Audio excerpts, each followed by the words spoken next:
मोहिनी एकादशी वैशाख शुक्ल एकादशी हो। 2083 साल प्रारम्भ भइसकेको छ।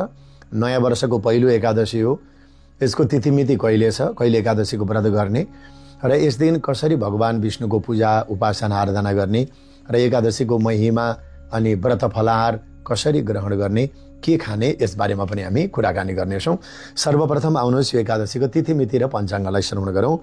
2083 सालको वैशाख महिनाको 14 गते सोमबार 2026 अप्रिल 27 तारिकका दिन मोहिनी एकादशी व्रत परेको छ। एकादशी तिथि 36 घडी 47 पलाको छ, भनेको राति 8:13 सम्म छ। उपरान्त द्वादशी तिथि छ। अब प्रदोषको व्रत गर्नेहरूले कहिलेकाहीँ एकादशीको भोलिपल्ट पर्छ, कहिलेकाहीँ पर्सिपल्ट पर्छ। प्रदोषको व्रत भने 16 गते बुधबारका दिन 29 तारिकका दिन रहेको पनि सम्पूर्ण हाम्रा दर्शकवृन्दहरू समक्ष जानकारी गराउँछौँ। अब